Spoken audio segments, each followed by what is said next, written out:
Namaste. Dzień dobry. Assalamu alaikum. Ciao. Konnichiwa. Good morning. Bonjour. Good morning. Good morning. Good morning. It's Ken at 10. How are you today? Hope you enjoyed your long bank holiday weekend. I certainly did.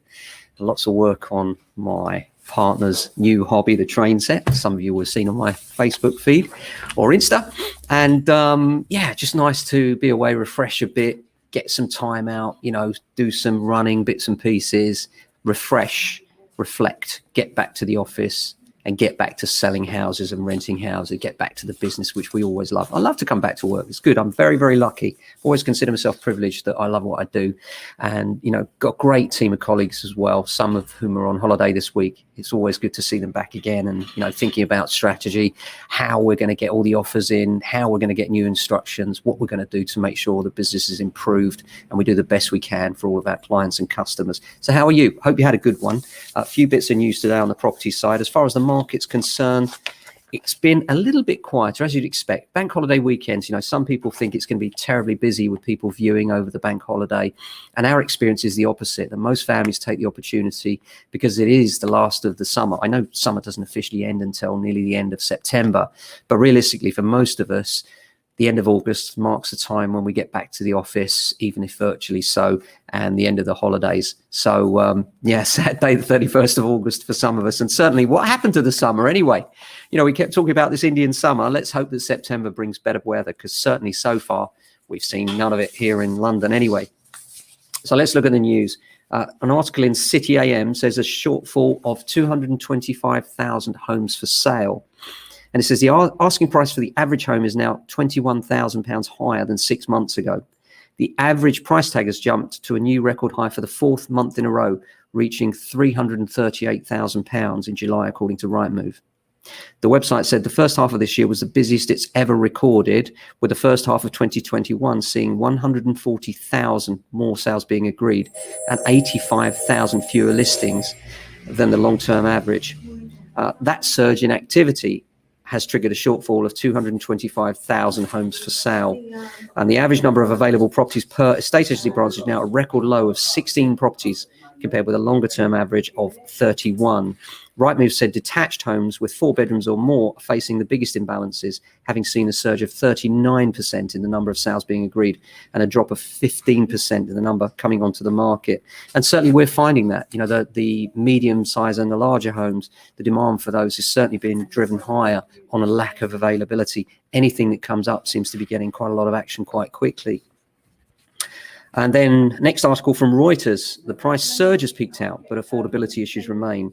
And they say that the property market experts say that while a surge in property values since the start of the pandemic may have peaked, affordability will remain stretched for the next few years. A Reuters poll suggests, then this is from the experts, suggests that price rises will ease over the next few years, but with rates set to stay near record low levels, house price inflation will continue to outpace wage increases. Now, this is a worldwide poll as well. It's not just local, and it's by experts, and it covers markets in the UK, US, Canada, India, Australia, New Zealand, China, and Dubai. 77 of the 94 respondents say housing affordability would worsen or stay about the same in the next few years, with 49% expecting to see affordability in the market they cover worsen. And this is something we've been saying for a while now. This is not just a UK phenomenon. We tend to feel quite isolated about house prices here in the UK, that we have a unique market and everything else, Englishman's home is his castle, and it is.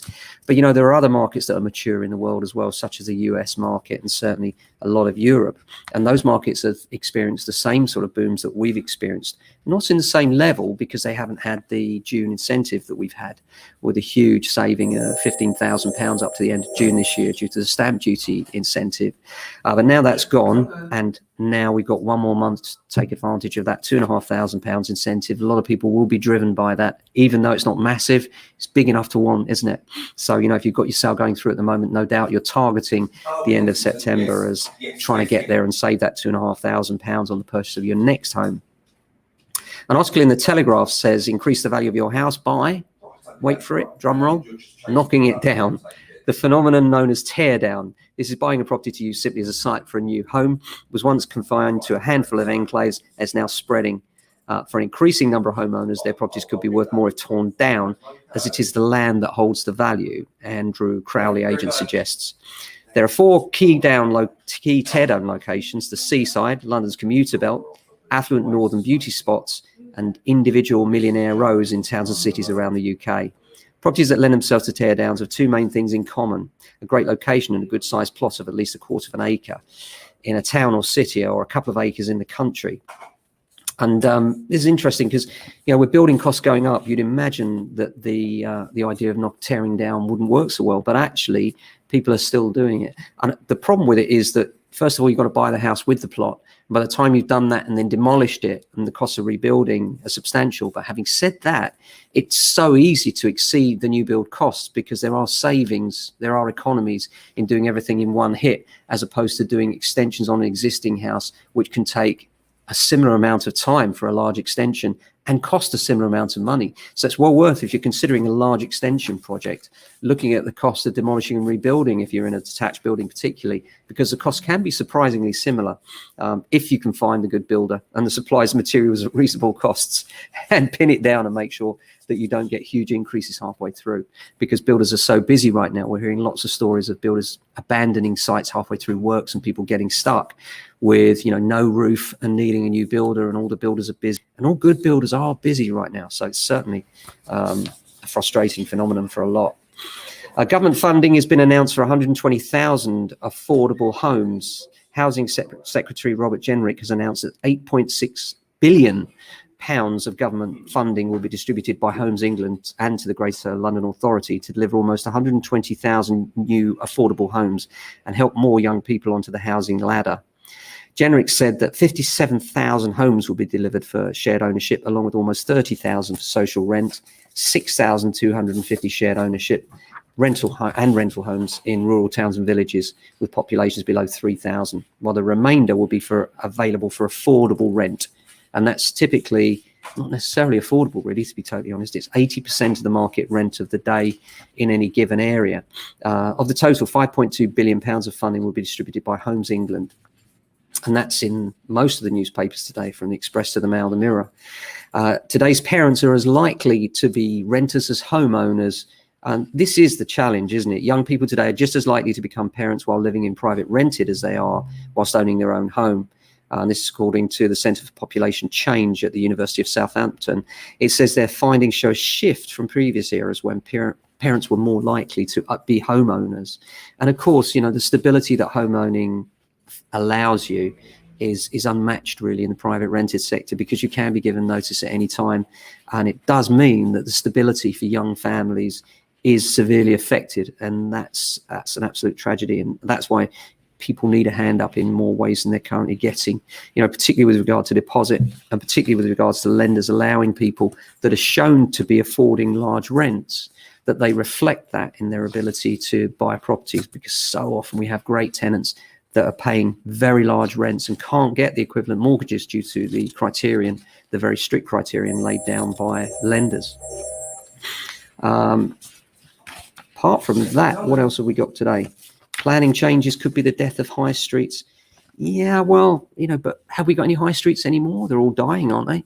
I think we need a transformation. I think we need these centres to be transformed. We need rethinking of the high streets. We need more residential accommodation and more sorts of things that people want in town centres, such as gyms, coffee shops, communal spaces for people to congregate, idea hubs for new businesses. There's all sorts of things that can be done, and I do think that eventually it will happen. But in the meantime, I think derelict high streets are going to be around for a long time to come.